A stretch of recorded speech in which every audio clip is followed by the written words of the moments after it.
Alhamdulillahi Rabbil Alamin, summa salatu wa salam ala Rasulillah. Rabbi shrali sadri wa yassirli amri wa hlul uqdatan min lisani yafqahu qawli. Population d'Agamé, nous vous adressons la salutation bénédiction, la salutation invocatrice de miséricorde d'Allah, la salutation qui est meilleure que toute autre salutation, la salutation qui ramène vers l'émetteur et le récepteur la reconnaissance et l'acceptation de l'attribut d'Allah qui est Ya Salam, la salutation qui est la distribution de la quiétude entre musulmans. Cette salutation n'est pas équivalent d'un bonjour ou d'un bonsoir, parce que le bonjour est une incertitude. Parce que celui à qui tu adresses le bonjour, tu ne sais même pas quel état d'esprit dans lequel il se trouve. Mais celui à qui tu adresses le salam, quel que soit son état d'esprit et sa disposition morale, il doit comprendre que dans cette posture, il doit ramener à Allah sa grandeur. Il doit ramener à Allah toute sa reconnaissance malgré la situation et son état d'esprit.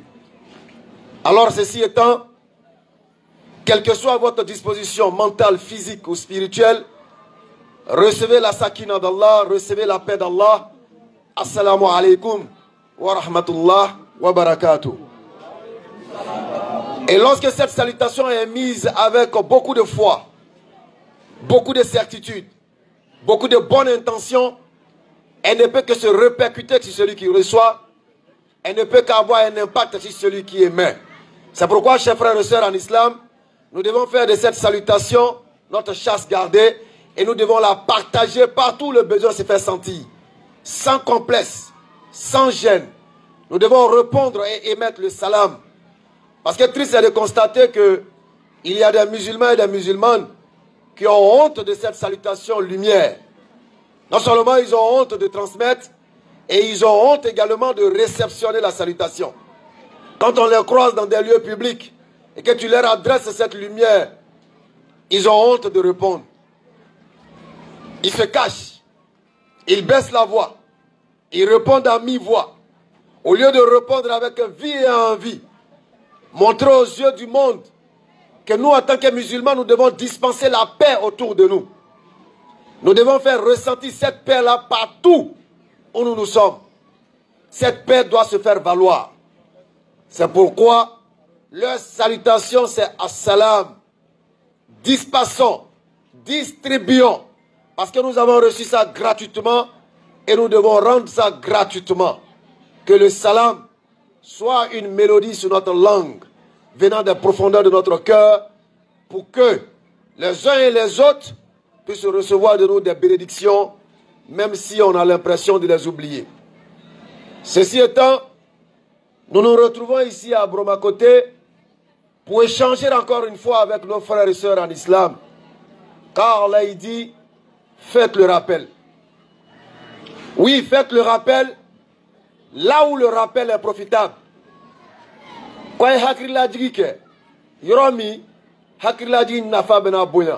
Faites le rappel là où le rappel est profitable. Mais pourquoi faire le rappel? Azawajal nous rappelle que le rappel profite à l'âme. Le rappel est la nourriture de l'âme. Le rappel est ce qui fortifie le croyant. Le rappel, c'est le carburant de notre être. Tout engin qui a besoin d'un carburant se rend là où le carburant se trouve. Et le croyant, lorsqu'il a besoin de revivifier sa foi, quand il a besoin de retrouver de la lumière divine, il doit aller là où il a le rappel. Surah 51, le verset 55. Que nous dire Allah? Et rappel. Et rappel. Car le rappel profite aux croyants. Le rappel doit profiter aux croyants. Lequel des croyants? Le croyant qui assure la langue dans le cœur, l'unicité d'Allah, sa crainte révérentielle.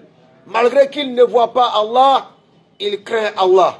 Malgré qu'il n'entend pas audiblement la voix d'Allah, il l'entend au travers de sa créature et il l'entend au travers de son être propre à lui-même. Alors, en tant que croyant, le rappel doit être notre essence. Et pas n'importe quel rappel. Il y a des gens qui trouvent leur quiétude en écoutant de la musique, subhanallah. D'autres trouvent leur réconfort dans des maquis. D'autres trouvent leur réconfort autour d'une cigarette.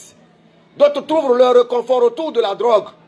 Mais retenez que tout réconfort en dehors du réconfort d'Allah ne peut qu'attirer sur nous la maladie, ne peut qu'attirer sur nous la malédiction. Parce qu'Allah il a dit, nous n'allons poser du tort qu'à nous-mêmes. Adam alayhi salam, lorsqu'il a désobéi ou trébuché, il a dit à Allah, je me suis fait du tort à moi-même. Donc tout mal que nous posons ne sera que répercussion sur nous-mêmes. Nous allons nous faire du tort et du mal à nous-mêmes. Amena djuguma djuguma ke, ibena kojugu sugu sugu ke, abet tono bena si irelema. Ni ki ire tien dorola, anotena se alama. Ni ki ire tien geneala, anotena se alama. Ni ki ire tien sonyalila, nimlala, morofala, barawujila, atoroya te se alama. Abetoroya bena se irelema. Alors nous nous faisons du tort à nous-mêmes. C'est pourquoi en tant que musulmans, détenteurs de la paix, distributeurs de la quiétude, partout où nous sommes, nous devons, en tant que musulmans, être des modèles. Parce que nous avons, comme Allah l'a dit dans la sourate 33, le modèle par excellence. Sourate 33, le verset 21. Le modèle ultime. En effet, vous avez dans le messager d'Allah, vous et moi, nous avons dans le messager d'Allah un excellent modèle à Allah, il ne suivre. dit pas vous avez un modèle. Mais Allah, il dit un excellent. Modèle à suivre. C'est-à-dire le modèle qui excelle les modèles. Le suprême, le dessus. Celui-là même qui est l'ultime, la finalité de tous les modèles qui sont venus sur la terre, à savoir les prophètes et messagers. Parce que chaque prophète était un modèle à suivre pour le peuple vers lequel il a été envoyé. Mais Mohammed, Allah il dit excellent. Modèle à suivre. Pour quiconque espère en Allah. Et lorsqu'on parle de l'excellence, c'est le suprême, c'est le supérieur. C'est pourquoi Azawajal il rappelle en disant aux croyants que nous sommes les supérieurs.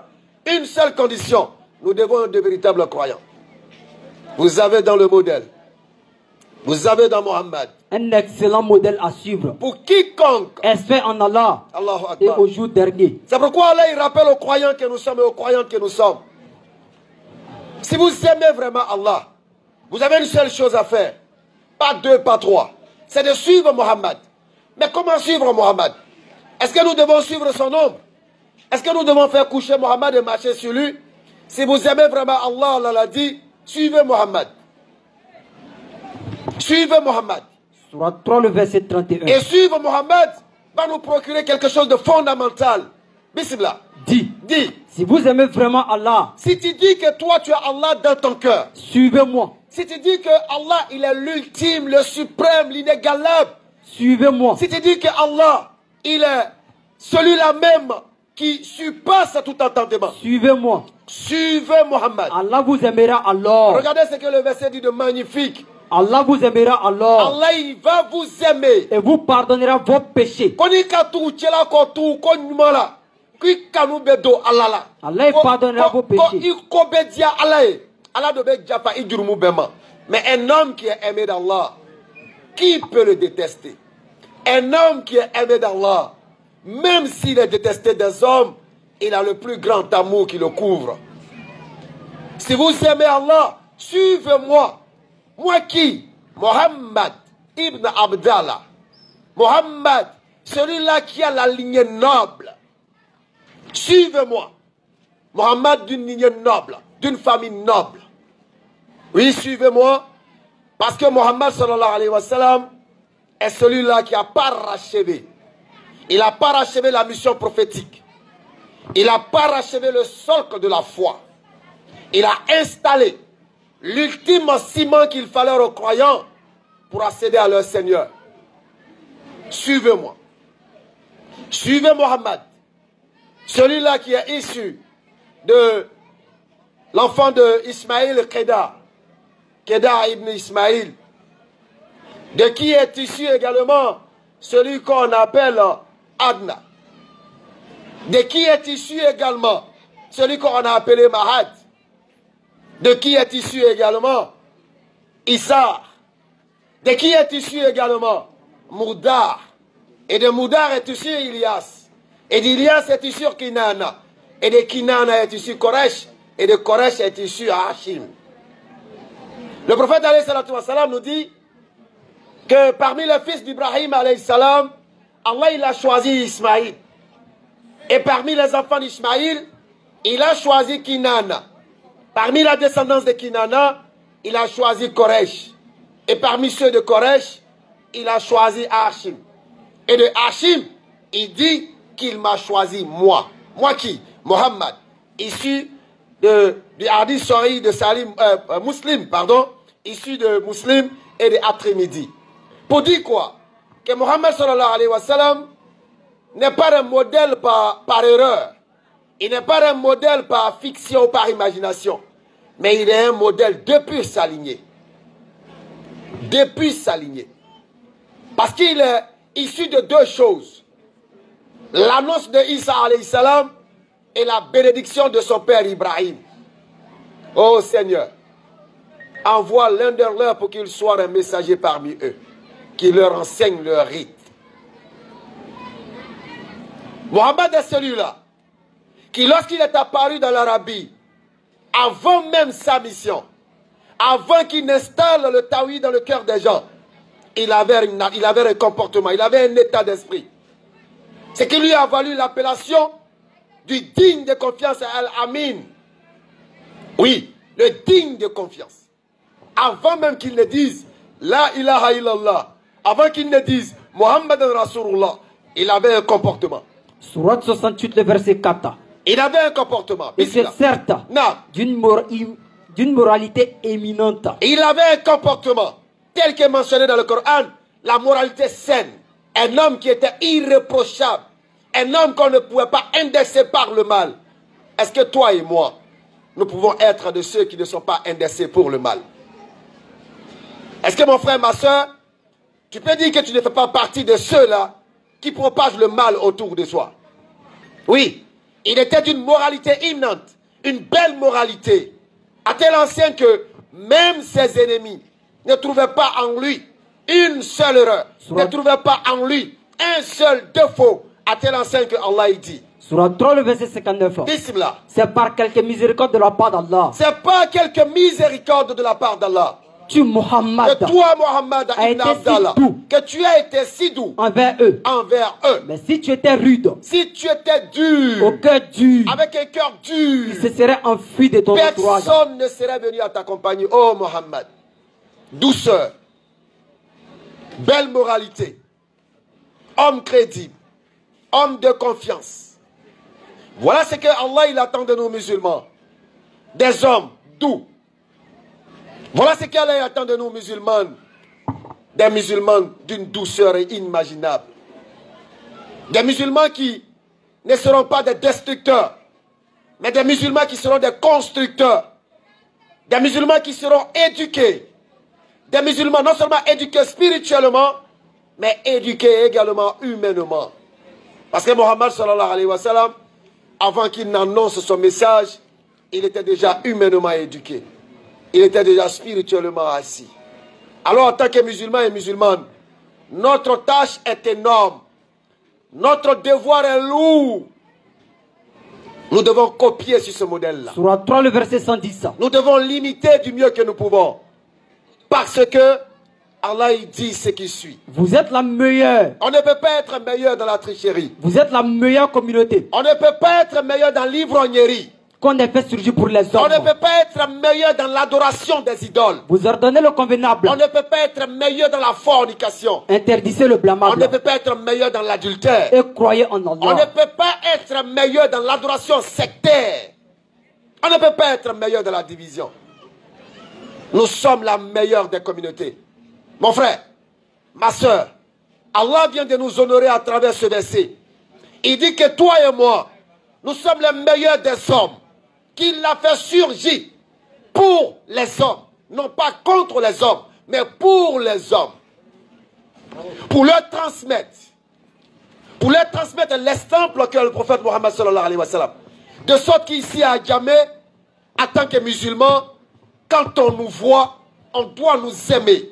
Quand on nous voit, on doit nous apprécier. Quand on nous voit, on doit ressentir la paix, la quiétude. Mais quand on nous voit, il y a certains, quand on les voit, qui se disent être musulmans, Quand les gens les voient venir, ils plient leur portefeuille, ils mettent ça en dessous. Subhanallah. Quand ils les voient venir, ils changent de route. Subhanallah. Parce que ce musulman en question, qui dit être musulman, est un poison pour la société. Subhanallah. Alors toi, musulman, ma soeur, mon frère, si tu es dans cette disposition, il faut comprendre que tu dois sortir de cette disposition, te reformer et te conformer au modèle Mohammed sallallahu alayhi wa sallam. C'est clair. Parce que s'il était dur, s'il avait un cœur dur, tout le monde allait s'enfuir loin de lui. Effectivement. Et Allah subhanahu wa ta'ala, quand il qualifie Mohammed sallallahu alayhi wa sallam, il dit en ces termes, ils savent, oh Mohammed, que tu n'es pas un menteur. Allahu Akbar. Ils savent, oh Mohammed, que tu n'es pas un menteur. C'est clair. Que, oh Mohammed, quand il y a l'eau, qu'il était via Folaye, ils savent que tu n'es pas un menteur. Effectivement. Mais c'est ce vers quoi tu les invites. Ah ouais. C'est ce qui est difficile pour eux. Allahu Akbar. Mais il les invitait vers quoi? Qui était aussi difficile pour eux. Vers quoi il les invitait? Question, réflexion. Ils savent que Mohammed, tu n'es pas un menteur. Effectivement. Tu es un véridique. Ils sont unanimes que tu es véridique. Non. Continue Folaliye. Il te via Folaye.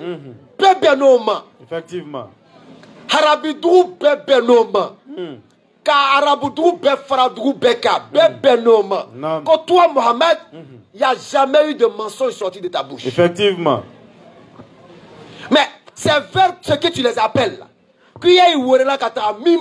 C'est ça qui est lourd pour eux.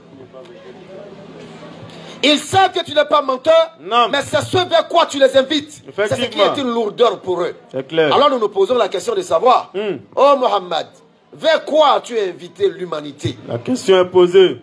Vers quoi as-tu invité l'humanité? Est-ce que tu as invité l'humanité à aller voir des charlatans? Question. Est-ce qu'il n'a pas fait? Est-ce qu'il n'a pas fait? Est-ce qu'il n'a pas fait? Vers quoi tu as invité l'humanité? Vers quoi tu as invité les hommes? Sachant que tu n'es pas menteur, ils t'ont refusé. Pourquoi? Pourquoi? Bismillah. Il est Allah, unique. Allah, le seul à être imploré. Vers quoi les as-tu invités? Al-Ikhlas, le monothéisme pur, l'unicité de la divinité suprême, qui n'est pas 3 en 1, ni 3 en 2, l'unicité de la divinité suprême, qui n'a pas engendré, qui n'a pas été engendré, dont nul n'est égal. Dis, il est Allah. Il est Allah. Unique. Et non seulement il est unique. Allah. Il est unique. Allah. Allah. Le seul à être imploré pour ce que nous désirons.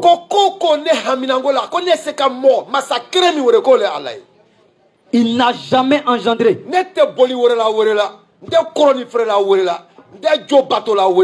Je n'appelle pas un vendeur d'illusions, un charlatan qui m'invite à aller vouer mon culte à un carrefour. C'est clair. Je ne l'invite pas, je ne l'invoque pas.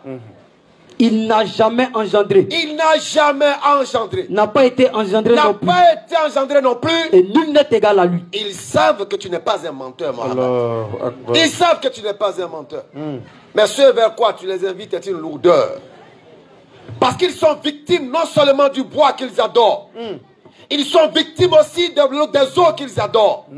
Ils sont victimes des montagnes qu'ils adorent. Effectivement. Ils sont victimes également de leurs passions. De leurs passions qui sont devenues comme des divinités. Qui les bouffent à petit feu. Oui. Moi, ni Djanako Brakai Brobi Boli. Moi, ni Bato Brakai Brobi Joe. Jo Bato Bete Yiri Bato Ede. Bateau de ni Dianyango, Mimandiala et Ola Direni. Surat 6, le verset 56. Ceux qui ont pris leur passion comme des divinités. Dit, il m'a été interdit d'adorer ce que vous priez en dehors d'Allah. Alors vers quoi tu les as invités? Alors qu'ils savent que tu n'es pas un menteur, mais ils ont refusé de te croire. Subhanallah. Mohammed ibn Abdallah dit à son peuple, est-ce que si je vous dis que derrière cette montagne, il y a une armée qui s'apprête à vous attaquer, est-ce que vous allez me croire? Oui. Mohammed, on va te croire. Parce qu'on sait que tu n'as jamais menti. Al-Amin. On va te croire. On sait que tu n'as jamais menti.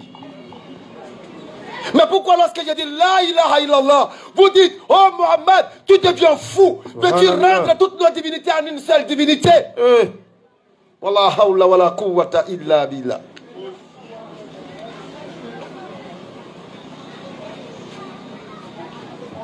Ils savent que tu n'es pas menteur.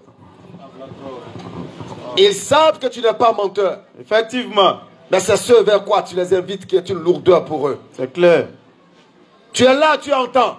De loin, tu écoutes. Écoute. Tu as ton fétiche dans ta chambre. C'est de toi qu'il Tu s'agit. te dis, mais lui là, il dit quoi même?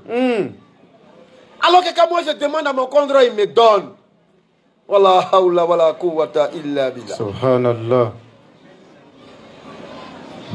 La hawla wala quwwata illa billah. Surat 16, le verset 20. Et ceux qui l'invoquent en dehors d'Allah. Ils savent que quand vous dites que Dieu est unique, là, c'est pas faux. Mais le fait de leur dire de laisser le fétiche, c'est ce qu'ils ne veulent pas entendre. Effectivement. Ceux qu'ils invoquent en dehors d'Allah ne créent rien. Ils savent que ce que vous dites sur Allah est la vérité. C'est clair. Mais le fait de leur dire, n'allez plus jeter Cori, c'est ça qu'ils ne veulent pas laisser. Effectivement. Ils savent que quand on dit que Allah il est unique, c'est vrai. Mais le fait de leur dire, quand il canatra dans l'homme ibré, il t'a fait coller, mais. Allah colle tient. Doromika. Comme ça, Allah ko ayolo. Mais à fond, quand il y a bateau d'abla, il t'a fait coller, mais. À fond, quand il y a colomberie d'abla, il t'a fait coller, mais. À fond, quand il y a bateau d'abla, il t'a fait coller, mais. À fond, quand il y a fragile bateau là, il t'a fait coller, mais. Effectivement.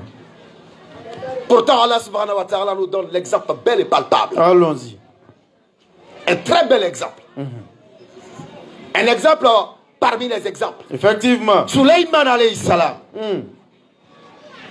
Celui-là, qui pouvait demander aux djinns d'aller construire pour eux, pour lui. Lui n'était pas au service des djinns. Les djinns n'avaient aucune autorité sur Suleiman. Écoutez l'enseignement. Alors, mais pourquoi aujourd'hui, toi, tu es devenu un subalterne? Tu es devenu un serviteur des djinns. Subhanallah. Alors que Allah t'a donné le califat. Effectivement. Qu'il est le Adamadé. C'est à toi il a appris le nom de toutes les choses. C'est à toi il a donné l'autorité sur la terre. C'est à toi il a confié Dunya. Subhanallah. Et toi tu refuses, tu deviens serviteur des entités. Qui seront jugées comme toi. Effectivement. Qui seront condamnées comme toi. Surat 51, verset 56. Claire. Je n'ai créé les hommes et les djinns que pour qu'ils m'adorent. Alors, il est Adamadé, il est Djinna, Surat 72, verset 6. il est Ita bateau, Sratoye, Toka wa Djinna bateau, subhanallah. Or, il y avait parmi les hommes des mâles qui cherchaient protection auprès des mâles. Parmi les djinns, mais cela ne fit qu'accroître leur détresse. Ceux vers qui vous allez, lorsqu'ils ont entendu la lecture du Coran Karim, ils ont dit, ah Mohammed, donc notre insensé Iblis nous racontait des extravagances sur Allah. Ils ont pris conscience que Iblis était en train de les induire en erreur. Ah bon? Donc il disait que Allah avait un enfant, c'est faux. Peu s'en faut. Que les cieux ne s'entr'ouvrent parce que vous avez associé. Vous avez dit que Allah a un enfant. Subhanallah. Peu s'en faut que la terre ne se fende. Effectivement. Parce que vous avez dit que Allah il a un enfant. Et Allah il rappelle aux créatures que nous sommes. Écoutons. S'il y avait des associés avec moi, Allah, dans la création, vous aurez vu une guerre des associés. C'est clair. Vous aurez vu une guerre des dieux. Effectivement. Celui qui a créé la terre, allait dire, hey, c'est moi qui ai créé la terre, laissez-moi gérer. Effectivement. Celui qui a créé les cieux, allait dire, hey, c'est moi qui ai créé les cieux, laissez-moi gérer. Non. Celui qui a créé, il allait avoir bataille des dieux. N'a-t-il quoi quelqu'un durunya dani, massa chama le boro. Allah chama le na durunya dana. Keretu meke durunya kam ay, tadi massa mi na du ukro dana, ma ba ko ne tale du ukro yi. Ile mi na sabro dana, kana se du ukro ma dana, ne tale. Massa tu mena kereke nyonche. Effectivement. Allah dit s'il y avait des associés avec moi, chaque associé allait réclamer sa part de ce qu'il a créé. Et c'est clair. Je ne suis qu'un Dieu unique, Allah, créateur Allah. unique. Non. Celui qui mérite votre adoration, c'est moi, Allah. Effectivement. Parce que Allah est son nom propre. Et c'est sur ça que je vais chuter pour permettre au Jonki Proumba, c'est 15 Mouaz Ibn Djabal, de prendre la relève. Les attachements. Lorsque vous attendez Allah, quand vous attendez Allah, c'est le nom propre du Créateur. Effectivement. Parfois, vous entendez, on dit non, il s'appelle Yahweh, il s'appelle ceci, ça. Non. Le tétragramme n'est pas le nom d'Allah. Écoutons. Demandez aux Juifs, est-ce que le tétragramme est le nom d'Allah? Est-ce que le tétragramme est le nom du Créateur? Réflexion. Parce que le tétragramme avec les voyants nous donne ceci. C'est lui Allah. Effectivement. Ou bien, c'est celui qui est et qui subsiste par lui-même. Alors. Mais c'est ce qu'on dit Al-Khayyum. Un attribut d'Allah. C'est clair. Mais pas son nom propre. Effectivement. Le nom propre d'Allah. Même Jésus l'a prononcé. Tous les prophètes l'ont prononcé. Effectivement. En hébreu comme en araméen. Ils ont dit Eloha. Ils ont dit Allah. C'est clair. Et ils ont dit Allah. Allahu Akbar. N'en déplaise aux mécréants. Nam. C'est sur cette note, je passe la parole à mon frère Mohamed Mouaz, Inch'Allah. Assalamu alaikum wa rahmatullahi wa alaikum salam wa rahmatullahi wa barakatuh. Barakallahu fikum. Subhanak. La ilma lana illa ma alamtana innaka antal alimul hakim. Rabbi zidna ilma ya karim. Rabbi shrah li sadri wa yassir li amri wa hlul uqdatan min lisani yafqahu qawli. Assalamu alaikum wa rahmatullahi wa barakatuh. Wa alaikum salam wa rahmatullahi wa barakatuh. Bonsoir aux non-musulmans. Et mon frère a magistralement traité le thème. À savoir, ce soir, nous sommes réunis ici à Adjamé, Bourouma Côté, pour parler de l'objectif et du but de la création de l'homme sur la terre, à savoir le Tawhid. Le Tawhid qui est, n'est-ce pas, le but de la création de l'homme sur la terre. Là, il dit dans la sourate 16 au verset 36, وَلَقَدْ بَعَثْنَا فِي كُلِّ أُمَّةٍ رَسُولًا أَنْ يَعْبُدُوا اللَّهَ وَاجْتَنِبُوا الطَّاغُوتَ. Allah dit qu'il a envoyé dans chaque communauté un messager pour appeler le peuple en leur disant adorez Allah et éloignez-vous des idoles. Et à chacun de ces prophètes-là, Allah a envoyé avec une législation précise vers un peuple précis. Mais au dernier des prophètes, Muhammad sallallahu alayhi wa sallam, qui est venu parachever la religion, Allah lui dit les mots suivants dans la sourate 18 au verset 110. Cool. Il dit ô Muhammad, innama ana basharun mislukum. Il dit je suis un homme, un être humain comme vous tous. Yuha ilayya annama ilahukum ilahun wahid. Mais la différence entre moi et vous, c'est que j'ai été envoyé pour vous appeler vers une seule chose. À savoir que votre Seigneur est un Dieu unique. فَمَنْ كَانَ يَرْجُو لِقَاءَ رَبِّهِ فَلْيَعْمَلْ عَمَلًا صَالِحًا وَلَا يُشْرِكْ بِعِبَادَةِ رَبِّهِ أَحَدًا. Voilà tout. Voilà le résumé de l'islam, chers frères et sœurs. Quiconque espère rencontrer Allah, quiconque espère rencontrer son Seigneur. Parce que lorsqu'on nous voit à la mosquée, lorsqu'on nous voit accomplir des actes de dévotion, d'adoration, l'objectif qui est derrière, c'est que nous voulons rencontrer Allah. Mais le fait d'aller sur la toile, cela nous dit, quiconque espère rencontrer son Seigneur, qu'il fasse de bonnes actions, c'est bon. Mais qu'il n'associe dans son adoration aucun autre à son Seigneur. Voici la vérité. Chers frères et sœurs en islam, il faut que nous nous scannons à la lumière de ce verset-là. C'est-à-dire, regardons-nous à la lumière de ce verset. Ça, c'est vous les eugénicales, on parle comme ça. Que nous nous regardons nous-mêmes dans le miroir de ce verset-là. Est-ce que... Ça, c'est quel du Lazare? À ma faute, c'est vous. C'est ça le problème de la traduction. Bismillah. Donc il faut que nous nous mirons, chers frères et sœurs. Il faut qu'on se regarde dans ce verset-là. Est-ce que nous faisons de bonnes actions? Oui. Nous accomplissons de bonnes actions. Et la seconde des choses, est-ce que nous n'associons pas dans notre adoration un autre Seigneur ou une autre divinité ou un tarout à Allah? Et ici le tarout, c'est-à-dire la chose vers laquelle les prophètes sont venus appeler le peuple de s'en éloigner, à savoir ça peut prendre le sens des passions. Et ça prend le sens aujourd'hui de quelque chose qui est très répandu dans notre communauté. Une chose à laquelle avant les gens s'asseyaient dans le bata pour faire. Ils étaient dans le bata sale. Quand tu vas, ils jettent des coris, ils tracent dans le sable. On les a appelés Touraboutila. Des personnes qui ne peuvent pas procurer le bien ni le mal. Absolument. Mais qui se jouent de la naïveté des gens. Subhanallah. Parce que les gens sont naïfs.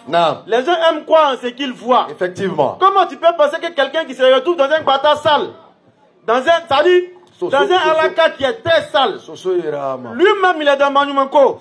Mais comment tu peux penser que lui, il va te octroyer, il va te produire un bonheur? Et ça, c'est malheureusement l'épreuve de notre communauté aujourd'hui. On croit en Allah marginalement, on croit en Allah de moitié. Allah croit en Allah demain. Et on a fait le tafsir de cette parole-là. Il faut adorer Allah, mais vraiment, il ne faut pas te laisser comme ça. Il huile alors. Si tu entends un Djoula dit huile alors, c'est cirque. C'est clair. C'est cirque. C'est-à-dire comment il va rentrer, c'est un charlatan. C'est-à-dire qu'il va le blaguer. Non. Mais lui, tellement il veut croire en ce qu'il voit, il va croire en cette chose-là. Et ça me rappelle un hadith de Mohammed alayhi salatu wa salam, qui dit, il a lors de son voyage nocturne, selon beaucoup de savants, il dit, ils lui ont présenté des communautés. Il a eu une communauté qu'il a vue, où des prophètes sont venus, ils avaient des adeptes qui n'étaient pas nombreux. Et dans le hadith, on précise même qu'il y avait des prophètes qui avaient une dizaine d'adeptes. Des prophètes qui avaient peut-être 2 personnes derrière eux. Il y avait des prophètes aussi, quand il y a personne derrière eux, il est seul. Effectivement, on sait qu'il y a beaucoup de prophètes qui sont venus, et quand ils ont commencé à annoncer leur message, ils ont été tués, ils n'ont pas pu avoir beaucoup d'adeptes. Effectivement. Donc ça, c'est justifié. Il dit qu'il a vu une foule. Et il a dit, ah, ça doit être ma communauté. On dit, non, ça c'est la communauté de Moussa alayhi salam. Il dit, ah. Alors il regarde à l'horizon, il voit une autre foule qui s'étend à perte de vue. Il dit, ça là seulement c'est ma communauté. Effectivement, on lui dit, oui, ça c'est ta communauté. Mais non seulement tu vois cette foule là, mais dans cette foule, ah, chers frères et sœurs, écoutons bien ce qu'on va dire là. Il y aura des personnes dans cette foule là qui vont aller au paradis. Il va compter que lui maîtrise maintenant. Il y aura une foule qui va aller au paradis. Bon, j'aime pas généralement citer les noms parce que souvent c'est trompeur. Mais il a écrit près de 70 000 personnes qui iront au paradis sans qu'ils ne leur soient demandé compte. Ils ne vont pas passer au jugement. Et ça, c'est dans la communauté de Muhammad alayhi salatu wa salam. Mais attention, il y a des conditions pour que ceux-là puissent aller au paradis sans qu'ils ne leur soient demandé des comptes. Et ici, nous tous, on va voir si nous on peut être parmi ces personnes-là. Et parmi ces 70 000 personnes, il y a d'autres versions de ces hadiths-là où on dit chaque personne parmi les 70 000 va emporter 70 000 personnes. Ça dit dans les 70 000 là, chaque élément prend 70 000 personnes. Tellement son tawhid est pur.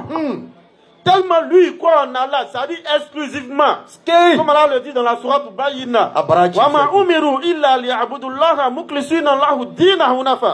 Il faut croire en Allah totalement. C'est ceux qui ont cru en Allah en lui vouant le culte exclusif. C'est ces personnes-là qui vont aller au paradis sans qu'on ne leur soit demandé de compte. Mais regardez, je vais m'arrêter sur un seul élément parce qu'on parle de la ruqya. C'est des personnes qui ne pratiquent pas la ruqya. Là, c'est profond dans l'explication. On ne va pas plagier sur ça, on ne va pas s'atteler, vous restez sur ça. On dit que c'est des personnes qui ne font pas la cautérisation. On ne va pas aussi trop rester sur ça. Parce que ça, c'est d'une autre époque. Mais le dernier, ça c'est pour nous là. On dit que c'est des personnes qui ne croient pas aux augures. On est foutu. On est foutu. On dit c'est des personnes qui ne croient pas aux augures. Lui, s'il a croyé qu'à lui, il dit pas c'est qu'il y a un bonheur ou bien il y a un malheur devant. Lui, il ne va pas dire à ses enfants ne balait pas parce que c'est mauvais augure. Quand il balait, ça appelle l'étranger. Regardez dans nos familles. On dit il ne faut pas laver habit tel jour. Il ne faut pas balayer tel jour. On dit il ne faut pas porter ton chapeau derrière. Il ne faut pas couper cheveux. Il ne faut pas couper ongles. C'est quitté où? Tout ça là, on a enlevé où? Ou bien c'est Wahyu qui a descendu. Ou bien on est devenu prophète. Allah nous a révélé, nous a envoyé des révélations. Il faut qu'on sorte de tout ça, c'est des augures.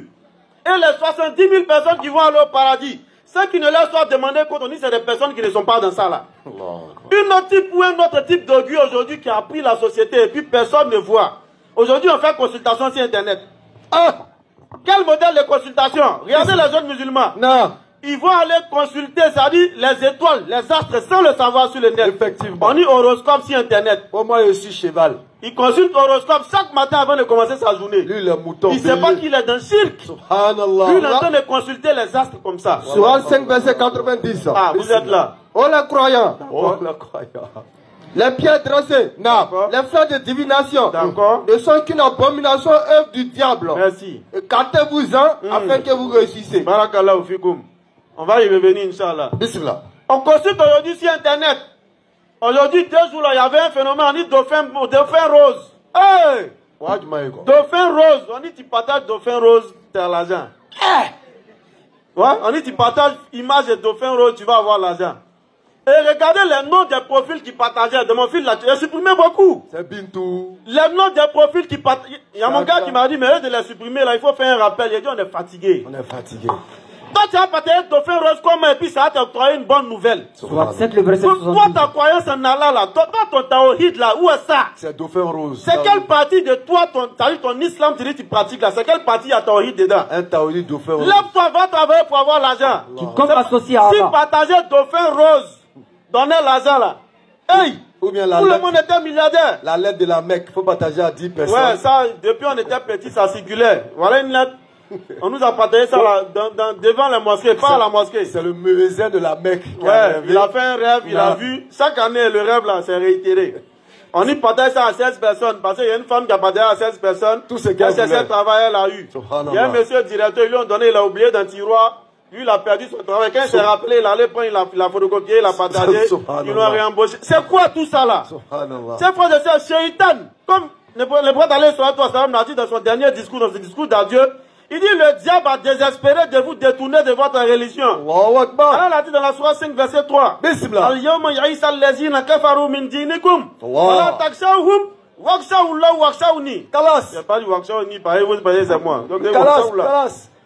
le diable a désespéré de vous détourner de votre religion. Mais ne craignez pas le diable. Non. Parce que là, il parle des mécréants. Non. Mais les mécréants sont les adeptes du diable. C'est pourquoi il dit directement le diable. Exactement. Sinon, le verset dit, les mécréants, ben on a trop de détracteurs maintenant. Non. Les mécréants ont désespéré de vous détourner de votre religion. Allahu Akbar. Allah dit, ne les craignez pas. Ah ouais, c'est mais vrai. craignez plutôt Allah. Non. Parce qu'ils ne comprennent pas bien. Ils ne comprennent pas Ils notre sont level. zéro à la base. Ils ne comprennent pas le level. Bismillah. Craignez plutôt Allah. Parce qu'en réalité, Allah, il a parachevé l'islam. Rien ne pourrait être ajouté à cette religion-là. Fouille. Rien ne pourrait être retranché. Faut être fort, faut Quiconque être le bon. fait le fera qu'à son propre détriment. C'est clair. Quiconque crée quelque chose, il a créé ça pour lui-même. Non. Mais il ne pourra pas dire que c'est le prophète sallam qui l'a dit. Jamais. Parce qu'Allah, il a parachevé ce dîne-là. Allah. Donc, qu'est-ce que Satan allait faire? Il va rentrer dans vos affaires religieuses. Et puis, il va essayer de vous détourner. Il rentre dans votre dîne là. Mélange le faux et Ça le dit, vrai. apparemment, il ne te fait pas quitter l'islam. Jamais. Mais tu penses que tu pratiques l'islam alors qu'il y a longtemps, tu n'es plus Il y a dedans. longtemps que tu es perdu. Parce que toi, quand on regarde dans ton bagage là, cirque est beaucoup. Plein. Parce que regardez au dont ils sont en train de parler, c'est une forme de cirque. L'augur. Mais combien de fois nous croyons aujourd'hui en l'augur? Comment on peut dire ça en Djoula? Augur. Noro. Il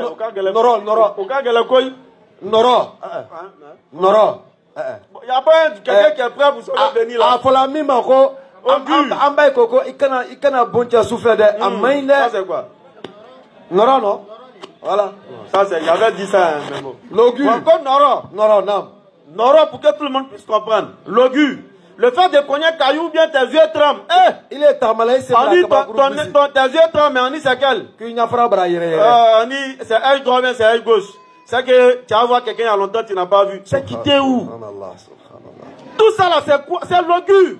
On est en train d'hypothéquer notre paradis comme ça. C'est-à-dire, le fait de ne pas questionner et aller directement au paradis là. Nous, on est en train de s'enlever dedans. Voilà un cadeau qu'Allah nous a donné. Adore Allah simplement en lui vouant le culte exclusif. Et te voilà parmi ces personnes qui n'auront pas de questionnement. Lui, il passe de la mort à la vie, comme Jésus alayhi salam l'a dit. Il meurt net, c'est paradis direct. Même s'il meurt, il est vivant. Il va directement au paradis. Regardez comment c'est aussi simple. C'est simple à la fois difficile. Non. Parce que l'être humain aime croire en ce qu'il voit. Et Satan aussi fera toujours en sorte que ces choses-là se réalisent. Effectivement. On dit que ton pied cogne caillou, si c'est pied droit, il y a une bonne nouvelle. Allah avait déjà prévu cette bonne nouvelle-là pour toi. C'est clair. Satan, il fait en sorte que quelque chose se passe. Puis tu passes là-bas, oui, il y a bonne nouvelle, tu dis c'est passé avec un caillou. Exactement. Tu as enlevé la puissance à Allah, tu l'as donné au caillou. Au caillou. Tu as enlevé la puissance à Allah, tu l'as donné, n'est-ce pas, aux augures. Chaque fois que je sais, on est en train d'hypothéquer notre tawhid. Alors que le tawhid, c'est la clé d'entrée au paradis. C'est le sous-bassement de notre religion.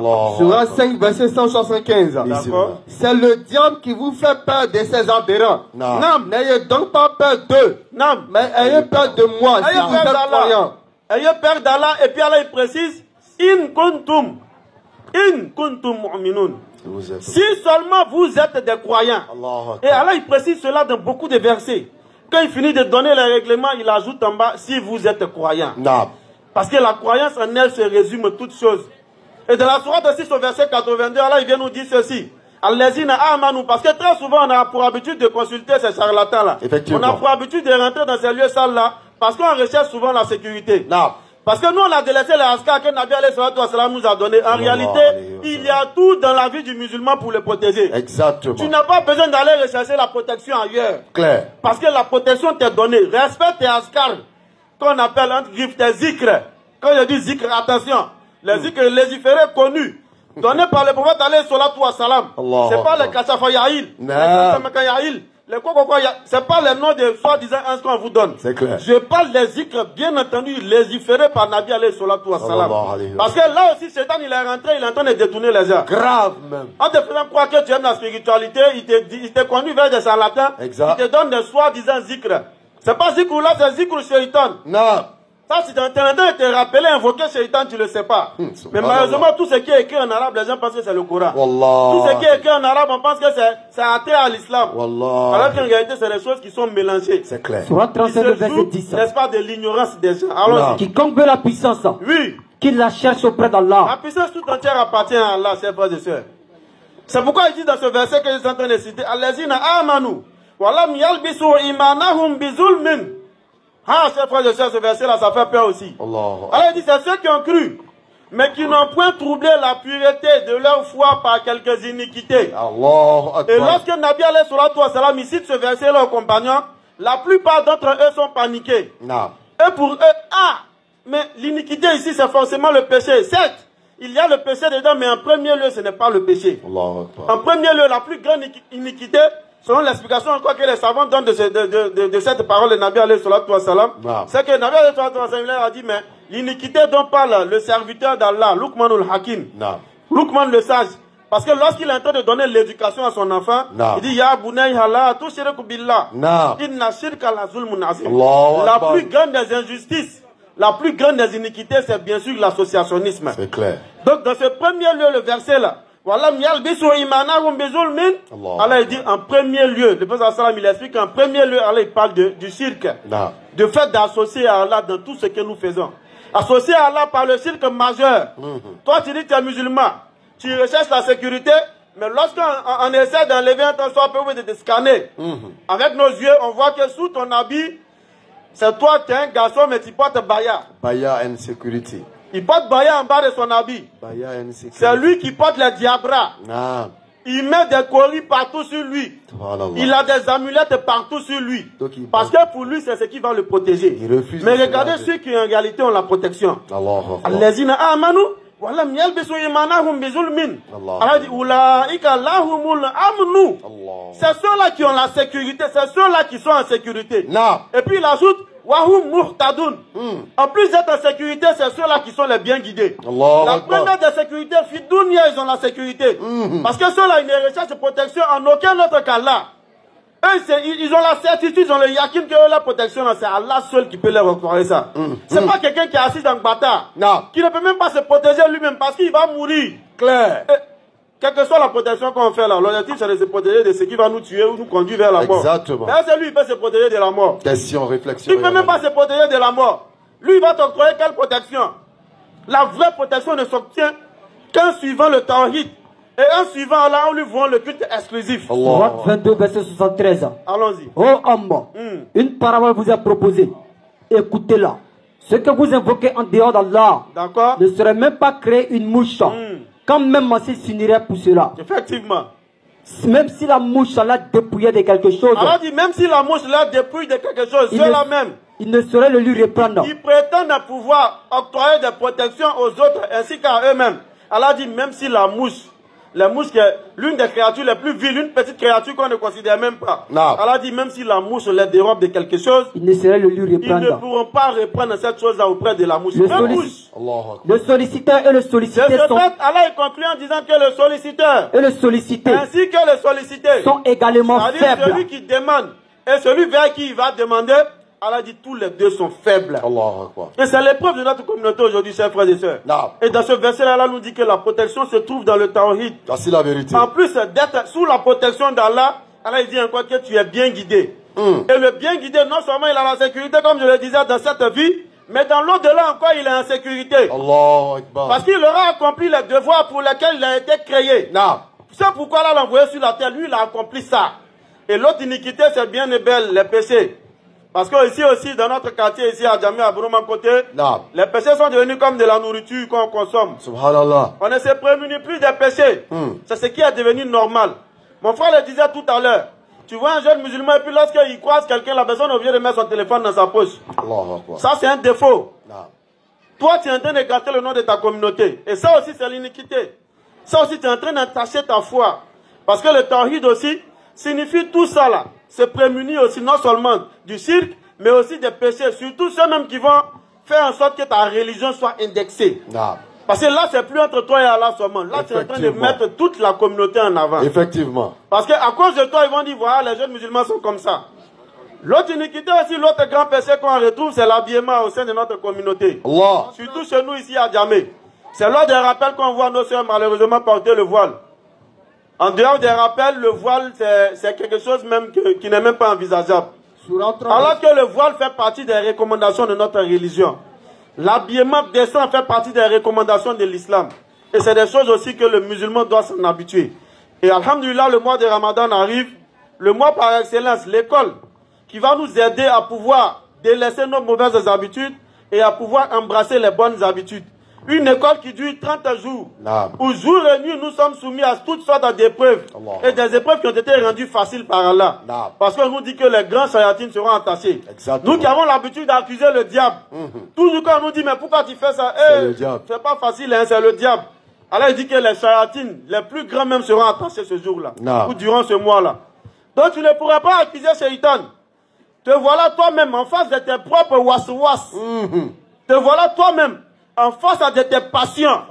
Est-ce que tu vas délaisser tes passions pour suivre Allah? Ou est-ce que tu vas suivre tes passions et puis aller mentir sur Shaitan alors qu'on dit qu'il est attaché? Lui, ses grands lieutenants, ils sont tous attachés durant ce mois-là. Donc lorsque tu verras quelqu'un accomplir une mauvaise action, en réalité, lui là, c'est lui-même son cas. C'est clair. Et pour l'entendre, et pour répéter pardon les paroles d'un dévancier, il dit Shaitan, comme il sait que le Ramadan il sera attaché ainsi que ses grands lieutenants, il travaille sur toi durant 11 mois.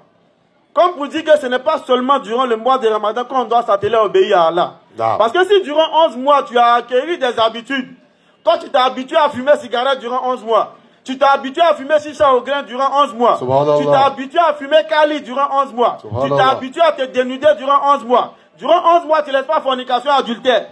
Et puis durant un mois là, tu es laissé. Tu vois que là, il y a une difficulté qui s'annonce. Parce que l'habitude devient une seconde nature. Exactement. Si durant 11 mois tu l'as fait, il te sera difficile de les laisser durant ce mois-là. Effectivement. Tu vas lutter. Tu vas faire en sorte de préparer ton esprit à bientôt on va reprendre. Effectivement. Donc ton esprit va dire ok, je patiente parce que bientôt on va reprendre. Voilà pourquoi durant le mois de Ramadan, quand vous verrez qu'on dit la nuit du destin, ce n'est même pas ce jour-là qu'Allah a choisi principalement, mais c'est un jour qu'on donne comme ça pour que tout le monde puisse se retrouver pour commémorer ce jour-là. On dit la 25e nuit, la nuit du destin ou 27e nuit. On se retrouve, dès qu'on finit de faire cette nuit-là, les gens pensent qu'ils ont eu 83 ans d'adoration. Le lendemain, notre bin, tout ça va remettre merci sur sa tête. Le lendemain, Madou, ça va mettre un truc rouge, vert, marron, jaune sur sa tête. Dès le lendemain de la nuit, on a dit non, et puis remarquez, vous allez voir. En même temps, lui et sa copine, ils s'étaient laissés durant un petit temps. Ils vont attraper les mains, ils vont aller se couturer pour aller faire uniforme. On ne les voit pas ici. Les gars passent ici, uniforme. Go les gars, ils sont ici même. Tu as jeûné 30 jours. Mais quand tu t'arrêtes à la sortie au cœur, si tu les vois sortir uniforme, go les gars. Ils sont là. Ça dit, bolo. Ils ont attrapé les mains et puis les gars passent. Levez vos mains. Ils ont jeûné pendant 30 jours. Ils ont préparé leur esprit à patienter ces 30 jours-là. Et dès que la nuit du destin finit net, il retombe. Il retombe. Ça, c'est parce que durant le mois de Ramadan, on ne fait pas du tauba. Le tauba sincère. Parce que le repentir doit être sincère. Parce qu'on met dans notre tête qu'après Ramadan, on va reprendre. C'est fini. De ce fait-là, l'âme, il fait l'effort de patienter parce qu'il sait qu'il va bientôt reprendre. Effectivement. Donc une fois qu'on arrive dans cette période-là où les charlatines sont détachés, ils retombent en plein dans le péché. Voilà pourquoi, ces frères et sœurs en islam, le Ramadan est une école. Mais le Ramadan n'est pas l'objectif. L'objectif, c'est la piété. Exact. Tu sors de ce Ramadan-là avec la taqwa. Et même si tu vas trébucher, fais en sorte de ne pas retomber dans tes mauvaises habitudes. Effectivement. Fais en sorte que ton trébuchement-là ne soit pas des grands péchés. Que ce soit de petits oublis. Exact. Comme ça, quand Ramadan arrive, toi, ton effort, il est minime. Toi, tu n'as pas grand effort à faire parce que tu as déjà fait beaucoup d'efforts conformément au Ramadan passé. Je vois le modérateur se lever. Je pense que Inch'Allah, on va passer au questions. Terminer par cette sourate, sourate 14, verset 22, pour corroborer ce que Moaz a dit concernant le diable et les mauvais augures également. Il faut faire très attention. Sourate 14, le verset 22. Mousso doit tout s'offrir là. Akoko,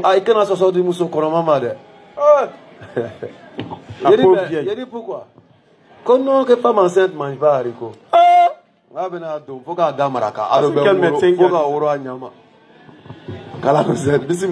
Et quand tout sera accompli, lorsque tout sera accompli, le diable dira, certes, Allah vous a fait une promesse de vérité. Tandis que moi, je vous ai fait une promesse que je n'ai pas tenue. Je vous ai fait des promesses que je n'ai pas tenues. Je n'avais aucune autorité sur vous. Je n'avais aucune autorité sur vous. Si ce n'est que je vous ai appelé et vous avez répondu. Je vous ai appelé par le shirk, l'alcool, le sexe, la fornication, le vol, le mensonge, la narque. Je vous ai appelé, vous m'avez répondu parce que vous aimez. Alors, ne me faites donc pas de reproches. Mais faites-en à vous-même. Je ne suis pour vous d'aucun secours. Et vous ne me mettez d'aucun secours. Je vous réunis. Je vous réunis de m'avoir jadis associé à Allah. Je vous réunis. Par anticipation, Allah nous le fait savoir pour qu'on n'ait pas à dire qu'on ne savait pas. Bismillah. Assalamu alaikum wa rahmatullahi wa barakatuh. Nous sommes à la série de questions. Nous avons des frères qui prennent des questions. Pour tous ceux qui veulent poser questions, vous pouvez voir le frère. La première question, le questionnaire s'appelle le frère Sheikh Fadal. Le frère Sheikh Fadal est demandé. Bismillah. Hein?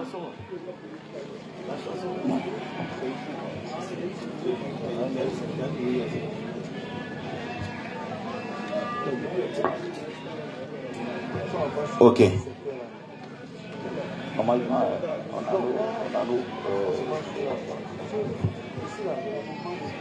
Salam alaikum wa rahmatullahi wa barakatuh. Wa alaikum salam wa rahmatullahi wa barakatuh. Voilà, la question que moi je voulais poser, c'est quand tu oublies de faire peut-être, il peut prendre un exemple comme ça, la prière de 16 heures, tu as oublié. Et maintenant, c'est le lendemain qui t'est rappelé. Il demande si on peut faire ça en même temps ou bien on attend, je ne sais pas comment on doit faire. Donc c'est ça, il demande quoi. Si tu as oublié aujourd'hui la prière de 16 heures, que peut-être demain t'es rappelé, comment tu dois faire? Mais toi, d'ailleurs, comment vous oubliez la prière de 16 heures là? Bon, on va supposer. Supposons qu'il a oublié ça. Alors, c'est compliqué. Tu as oublié. C'est comme si tu as oublié de... On t'a prescrit un médicament, tu as oublié de prendre. Tu dormais ou bien pour rien comme ça, tu as oublié. Qu'Allah nous éloigne de cet oubli là. Amen. Oubli modèle ça là, vraiment c'est compliqué. Donc, la règle en islam, c'est qu'il faut s'atteler, il faut faire rapidement pour accomplir les bonnes actions. Il faut se précipiter, c'est le mot que je cherche. Se précipiter d'accomplir les bonnes actions. Donc, du moment où tu te rappelles net, quelle que soit l'heure, tu prends l'intention de la prière, de ce que tu as oublié là, et puis tu accomplis ta prière. Mais il faut faire beaucoup de stighfar parce que c'est quand même grave. C'est compliqué. On peut oublier d'autres choses, oublier de faire des zikr, mais oublier la sola, c'est que le shaitan il est proche. Il faut faire beaucoup de stighfar et faire beaucoup d'efforts pour ne pas que ça se reprenne, quoi. Parce que si on sort les versets sur ça là, on te fait trembler. Fawailun lil musallin alladhina hum an salatihim sahun. Malheur à ceux qui prient avec négligence et avec retardement de leur solat. Lorsqu'on prend même dans la sourate Man salaka kum fi sakar là même c'est encore plus grave. Parce qu'en bas là il va dire qui n'était pas de ceux qui accomplissaient régulièrement et assidûment la sola. Les deux, assidûment et régulièrement. Il faut être assidu et régulier. Les deux vont ensemble. Donc vraiment c'est un grand péché. Il faut faire beaucoup de stighfar.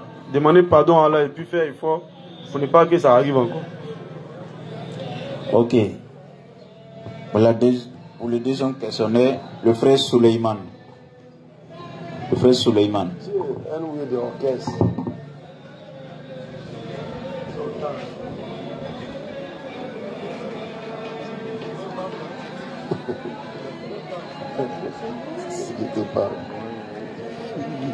Assalamu alaikum. Alaikum salam. Bon, ma question est la suivante. Comme nous approchons le mois de Ramadan, quels sont les actes annulatoires du jeûne? Quels sont les actes annulatoires du jeûne? Ah, ça aujourd'hui là, tout le monde connaît. Hein? Le jeûne, c'est le fait de s'abstenir de manger et de boire entre l'aube et le coucher du soleil. Donc tout ce que tu vas faire, d'avoir régné l'islam, dis-moi je ne suis plus musulman, tu as gâté ton jeûne. Ça même, c'est un acte même annulatif de l'islam aussi. Voilà, parce que il y a les choses qu'on ne fait pas. D'ailleurs même moi, je ne suis plus musulman même. Là même déjà ton jeûne est déjà gâté, il faut refaire même kalima tout au jiba. Ça annule ton jeûne. Comme je l'ai dit, manger, boire, les relations aussi intimes avec son épouse, les relations intimes avec son épouse, ça gâte le jeûne.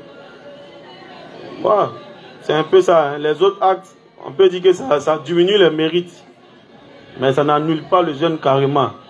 Comme le colportage, le mensonge, tous ces éléments-là. Et puis sur le plan médical aussi, en termes d'injection, tout ce qui est nourrissant. Mais je pense que ça rentre dans le cadre de manger, boire. Parce que ce qui est nourrissant, c'est comme si tu te nourris. Ça rentre dans le manger et le boire. Ça annule ton jeûne aussi. Non, il dit annulatoire. Moi-même, j'avais entendu aléatoire, mais il dit annulatoire. Ce qui annule le jeûne, quoi. C'est ça, non? C'est un peu ce qu'on a cité là. Le reniement de l'islam, manger et boire, ainsi de suite, des relations intimes. J'appelle ici le frère Salif. Le frère Salif est demandé.